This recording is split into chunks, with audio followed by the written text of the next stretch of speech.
Hi, everyone. My name is Ryan Garvin. I'm the lead account manager here at eTrepid and your host for today's Coffee and Conversation, Decoding DCAP, the Defense Cybersecurity Assistance Program. I will provide my contact information at the end of the webinar, so feel free to contact me with any questions you may have regarding today's topic or any general items that may come up, and anything you would just like to discuss in further detail. I'd like to take a moment and just introduce to you Tom Blanford. He's our CEO of eTrepid. Tom has a unique career path that resulted in the establishment of the company in the image of his service. As a United States veteran, Navy veteran, Tom's military service and information technology background led him to create and become a premier award-winning global IT service provider. Tom will be joining us today at the end of the session to discuss an offer eTrepid has for you regarding what you'll learn here today.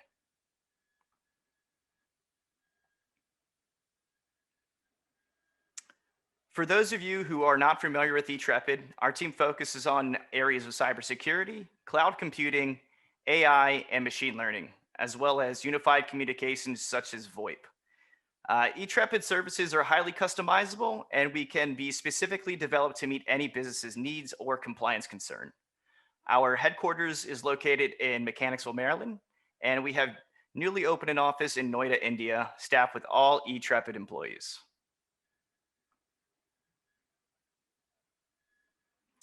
We're excited to have our guest for a coffee and conversation with eTrepid today, Sarah Keith of the Maryland Manufacturing Extension Partnership. Sarah joined us in the past to provide information regarding how you can save on cybersecurity through the Maryland Defense Cybersecurity Assistance Program, also known as DCAP. And she is back again to give us updates on changes and which have come forward in 2021.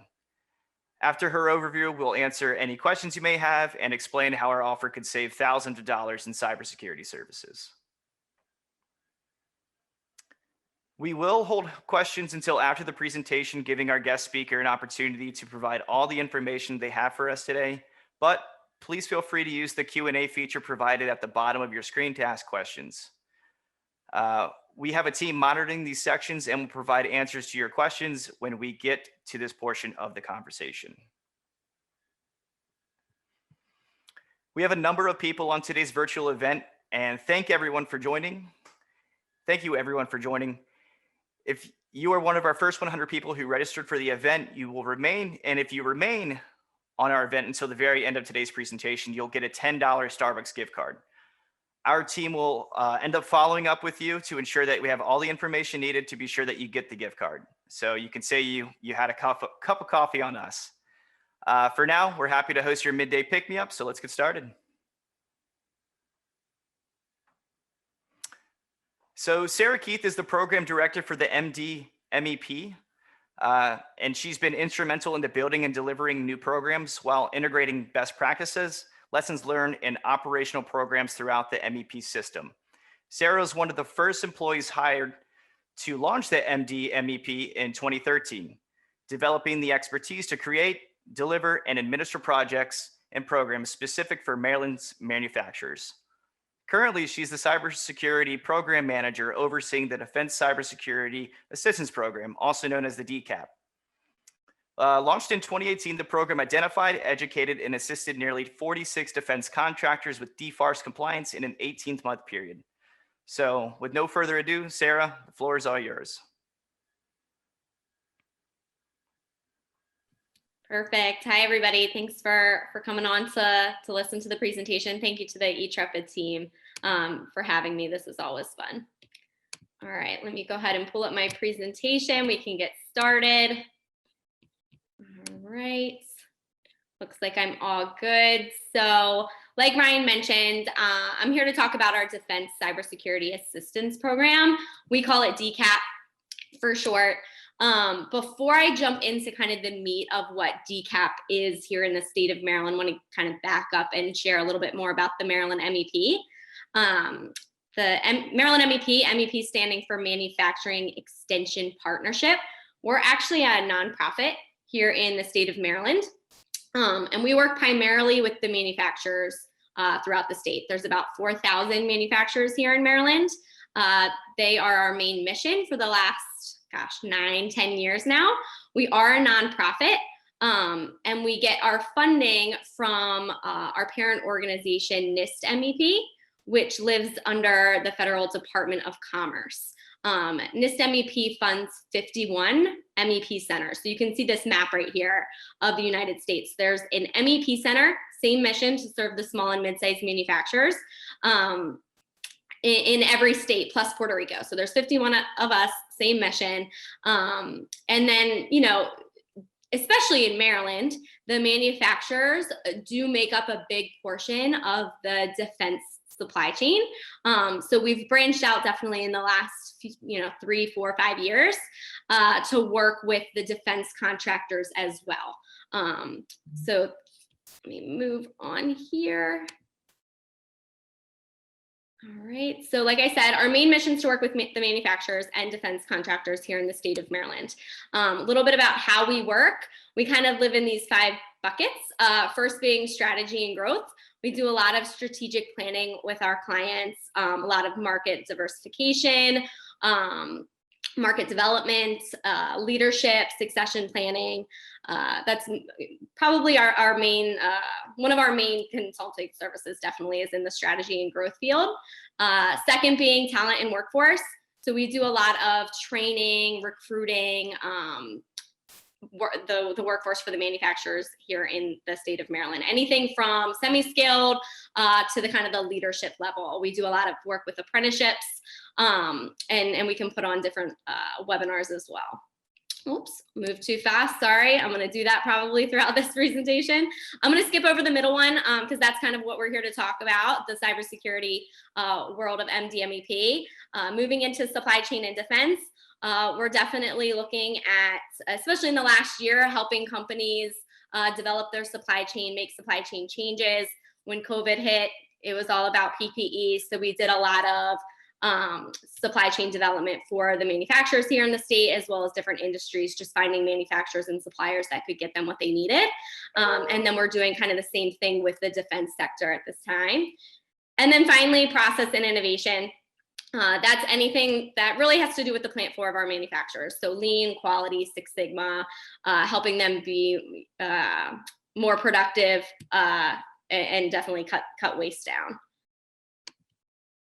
All right, so that gets to today to talk about one of our major cybersecurity initiatives for the last 3 years. So the Defense Cybersecurity Assistance Program, again called DCAP, has 3 kind of main components to it. First is education, and second is to provide resources and funding for specific defense contractors here in the state to comply with the requirements that they have.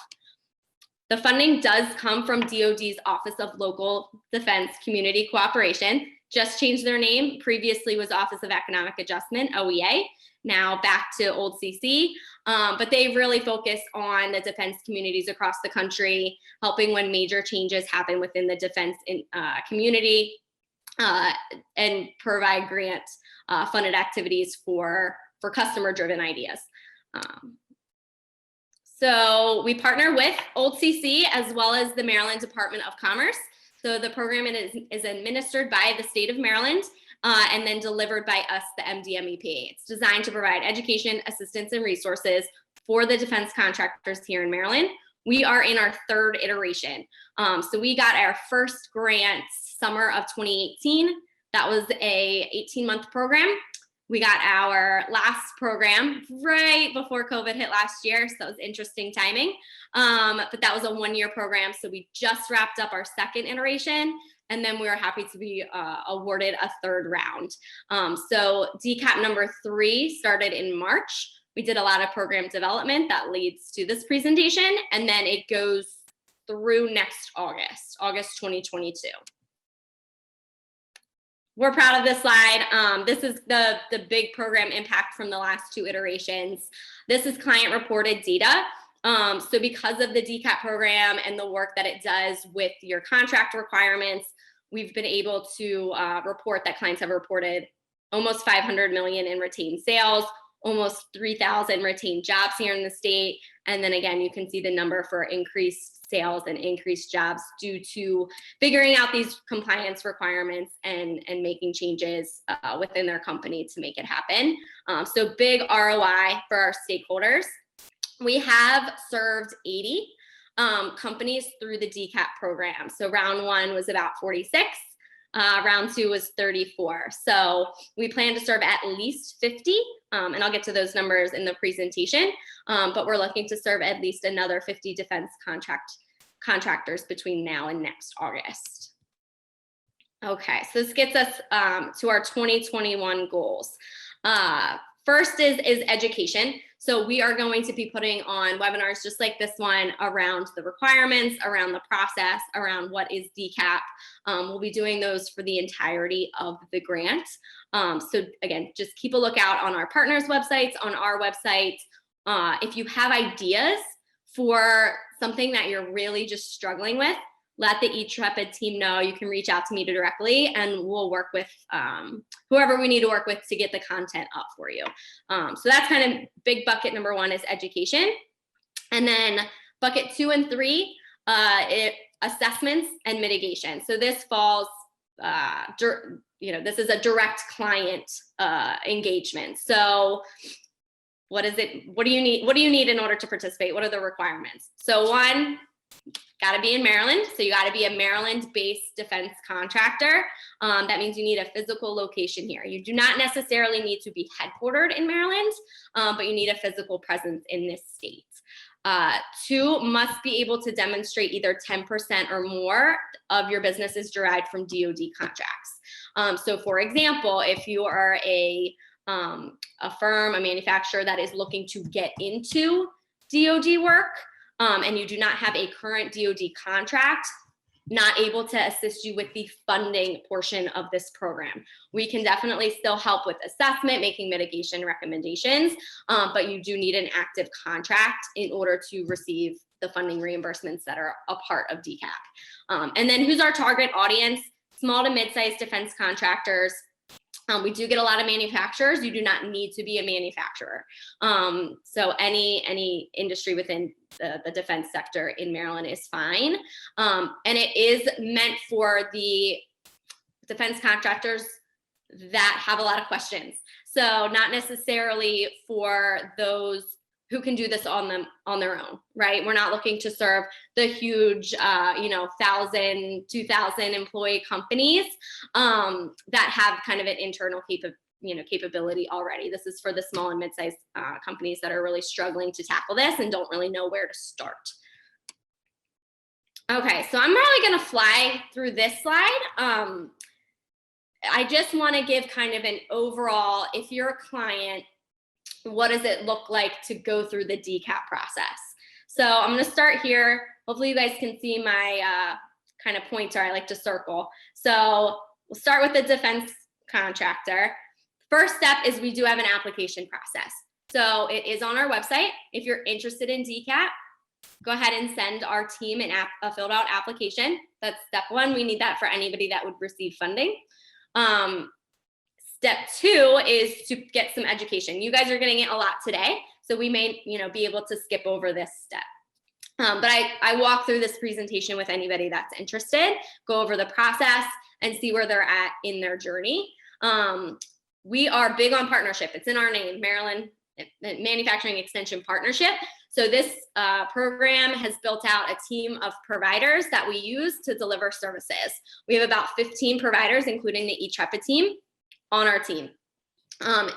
If you've been working with them, talking with them already, and you say, perfect, Sarah, this sounds great, I want to work with eTrepid, I would not have to provide any cybersecurity provider referrals. Most of the time, I will say our DoD contractors come in and haven't even started to research that world.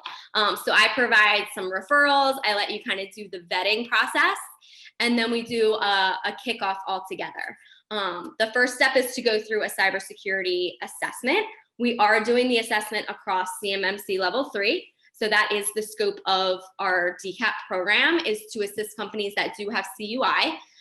So our assessment is across the 130. The output of the assessment is your POAM a system security plan, we can add on a vulnerability scan as well as mitigation recommendations for how to fill the gaps. We use a tool across the DCAP program called Future Feed. You would get a 1-year license included with the cost of the assessment. It's really awesome for project management. So all of the assessment data will be input there. It'll auto-generate your POEM and SSP for you, and then you can track progress across those requirements over the next year. So you can create projects for your team with deadlines and costs and things like that. So that is included with the cost of the assessment. Our entire DCAP program is reimbursement based. So you do pay, and then we give a reimbursement at the end of both the assessment. So that would happen right here, as well as after mitigation. So once you get the assessment done, you have kind of your roadmap of where you need to go, what you want to do. You get a reimbursement back on the cost of the assessment. Then it's time to kind of do what the roadmap says. So I provide some education on mitigation. Again, I'll get into these specific numbers in the next couple slides. We'll go ahead and put those mitigation projects, whether it's policy writing, hardware, software, ongoing monitoring. We'll put those project details into Future Feed. You would, send over any contracts that you're looking at. We'd figure out what your grand total is going to be for mitigating all of the gaps. And then once you do that, you get another reimbursement. You do not need to go from 0 to 100 to take advantage of the funding that we have available. That's not always possible with the small businesses that we have. So we're just trying to see what the return on investment would be for your compliance percentage based on what you say you're going to spend. And Future Feed does all of those calculations for you. So again, I provide some education on mitigation. We get those projects that you're looking to tackle into Future Feed. We see what the overall cost is going to be. You'd sign any agreements with the vendors that you're going to work with. And then we'd help you along the way and provide a reimbursement at, completion of the mitigation projects. So that's big picture what the process would be. I thought I'd go through that a little faster. Sorry, I kind of just took my time on that one. So I'm going to back up. I'm going to go over all of the fine details for this assessment process, and then I'll go over the fine details for the mitigation process.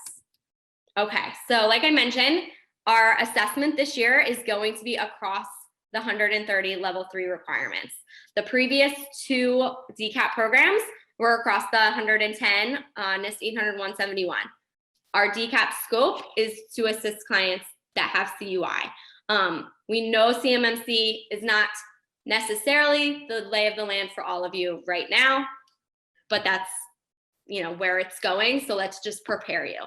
So this is all about getting you prepared for that eventual certification. So the assessment will be across the 130. The assessment cost is based on company size and complexity. We have it structured out for our small businesses, which takes a lot of the guesswork out of receiving a ton of quotes from providers and having to navigate that. That's on the next slide. So I will share our assessment cost structure, but it does go up and down depending on how big the company is. We have financial assistance to offset the cost. That's in a form of a reimbursement. And then the assessment, like I mentioned, we do it in a platform called Future Feed. Our partner team is already very well aware of that tool. They've been living in it for a couple of years for me. If you are working with somebody that is not eTrepid and is not on our partner team, our program's not exclusive. So I'd be happy to talk to any providers that you're looking at. Deliverables include assessment responses in Future Feed. So you'll have all of that laid out, guidance on, the SPRS process and the CUI mandatory training, POAM and SSP. We're offering a baseline vulnerability scan as an add-on, mitigation recommendations, and a 1-year license to that tool. So our vulnerability scan, we wanted to include this on the assessment side to add like a technical component to the assessment. not something that we've learned that this is not something that's a one size fits all or a one type fits all. So if this is something that our companies are looking to add, and we do highly recommend that you do, unless you already have a solution in place, we are offering an additional reimbursement for this. So again, the costs will be on the next slide, but during our project kickoff that we will do, we'll develop a plan for what type of scan's the most appropriate, what's the boundary. We'll figure out those details on that project kickoff. And then, like I mentioned, we do have an additional reimbursement available if you choose to kind of tack that on as an add-on.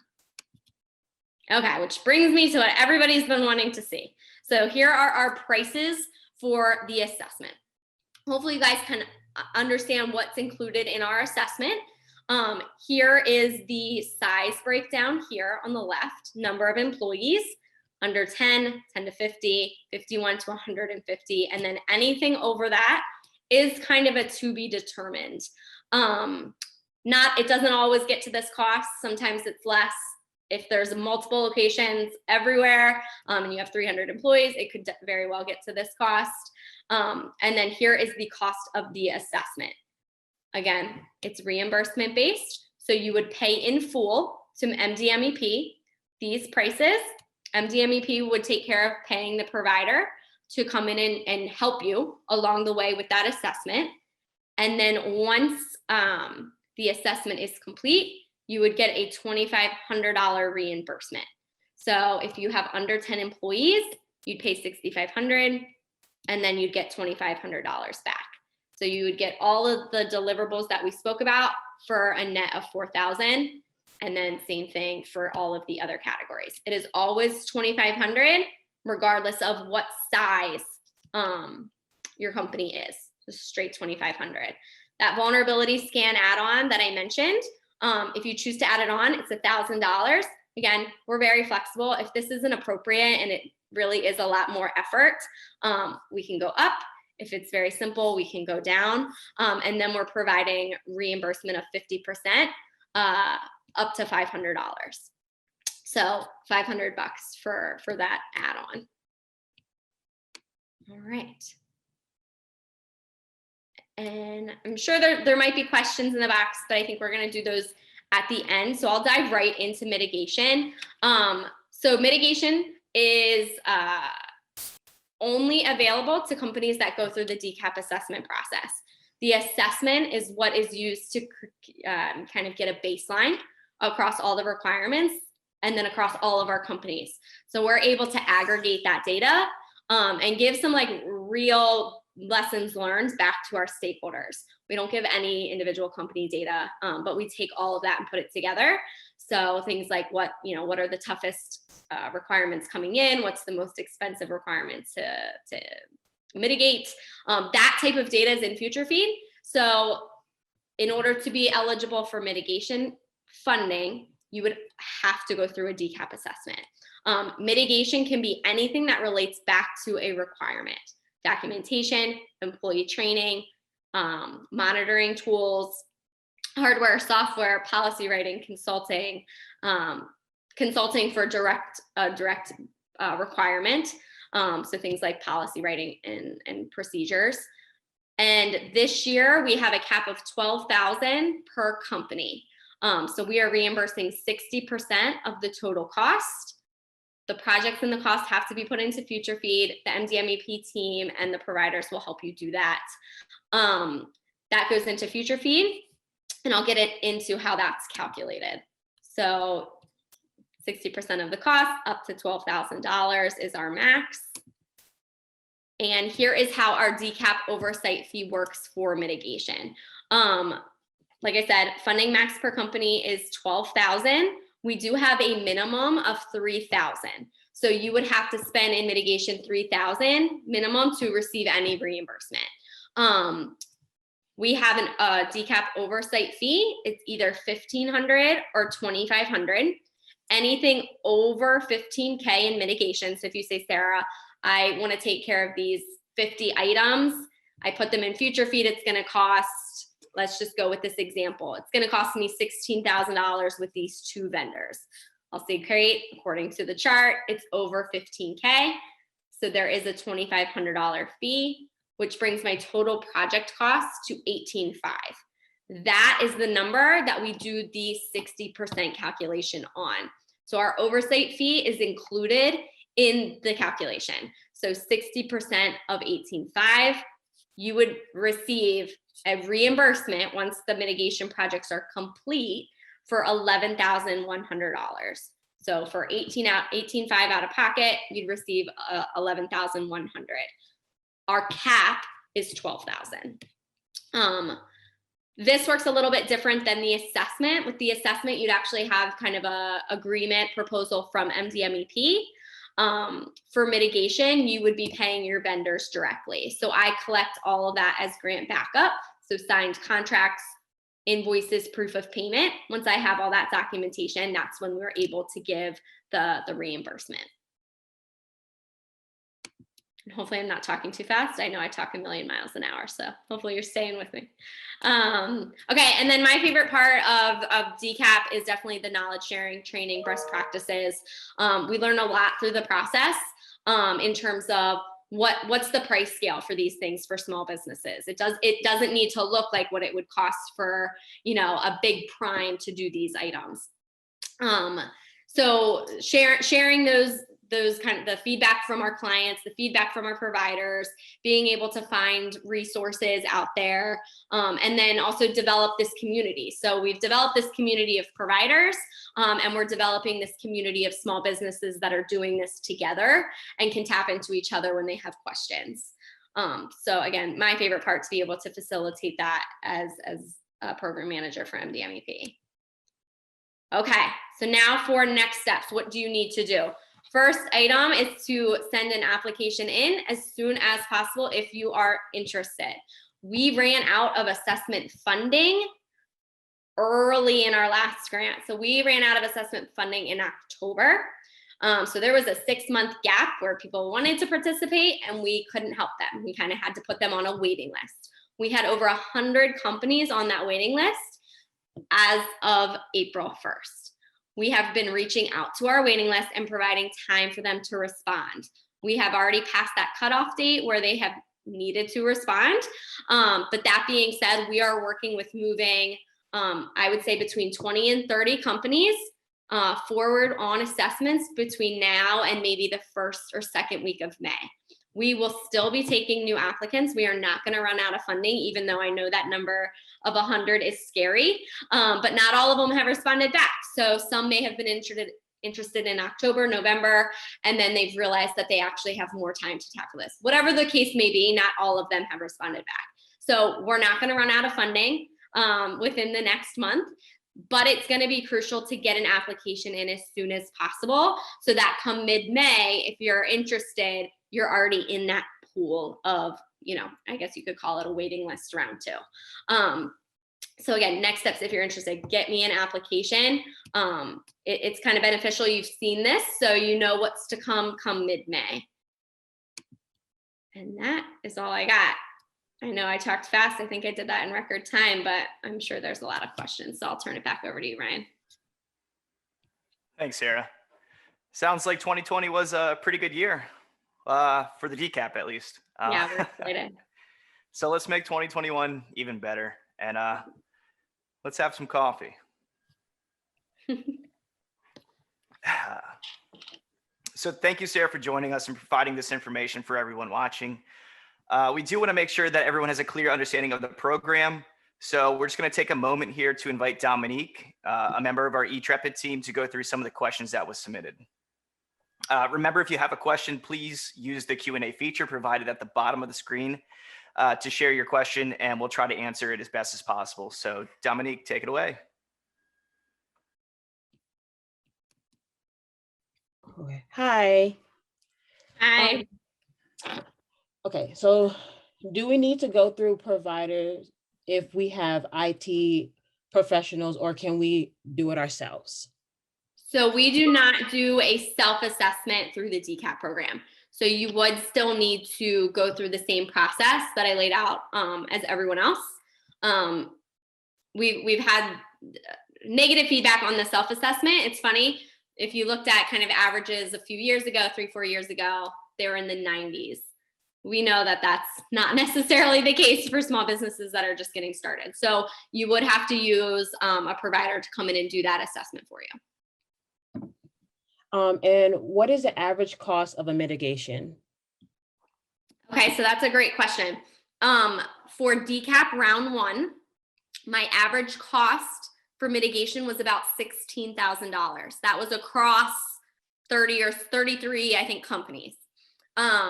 This past time, my average cost was $21K. So it has gone up. I think that there's multiple reasons for that, but I will say our companies, the second round, are taking care of a lot more items on their POAM because they're really serious about CMMC and they know they need to tackle everything. So I have seen a jump. So this past time, the average was $21K. And I'd say 80% of the companies that went through the DCAP capped out at that $12,000. Okay. Will this meet the requirements for the INCRIM rule SPRS database score? Yeah, so our providers will help you get set up in that system as a part of our assessment.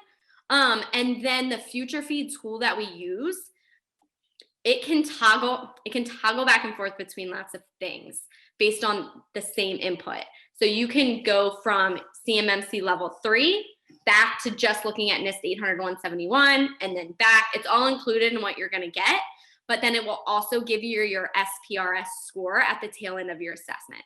So yes, our providers are going to help you with the getting set up in the system, and then at the same time, you're gonna have that score at the end of the assessment that you can report. Okay. Can you participate in the program again if you have previously participated for the NIST 800-171 to take advantage for the new assessment that includes CMMC ML3? So no, we are serving all new clients. We are looking at a way to it might not even be using DCAP, but we're looking for a way to address the extra 20. So if you came in and you only were looking at the 110, we're looking at ways that we can help our previous DCAP clients look at that that extra 20 delta. But no, if you've received funding in the past, we're serving all new clients this year. Okay, perfect. That's the questions we have. Sweet. Excellent. And thank you for answering the questions so much. Thank you. Yeah, and thank you once again, Sarah, for joining us this year and Sure. taking the time to provide updates for the program. Yeah, absolutely. Thanks for having me.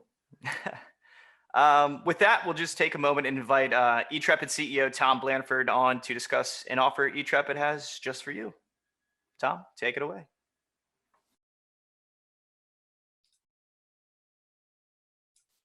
Thank you, Ryan, and special thanks to Sarah for presenting this morning and running such a great program so effectively.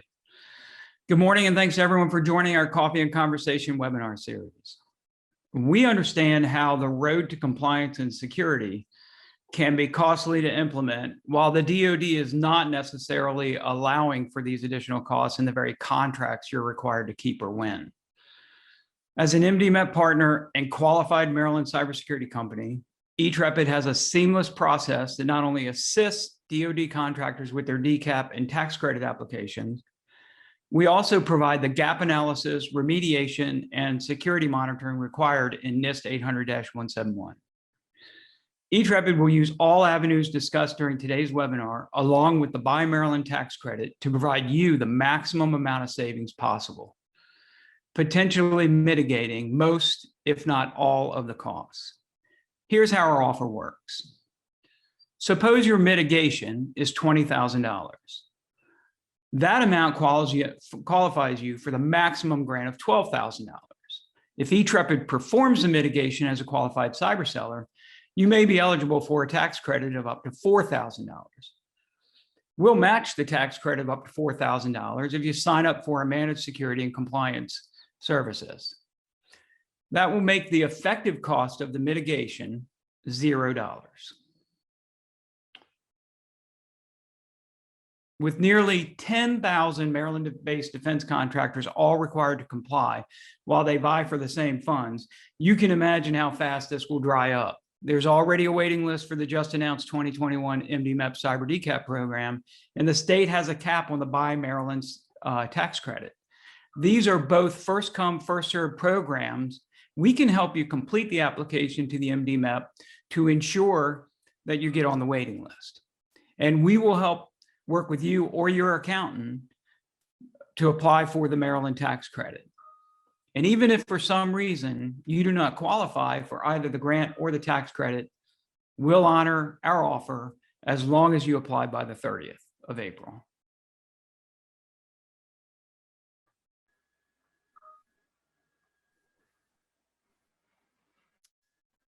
Awesome. Great offer, Tom. And thank you. If anyone is interested in discussing this more, or if you need support with your DCAP application, use the link provided in the chat and let us know. We would love to talk to you about it. So please feel free to contact me using the information above on the screen. And additionally, you can contact Sarah, who joined us today, or Brandon from the MD MEP regarding the program.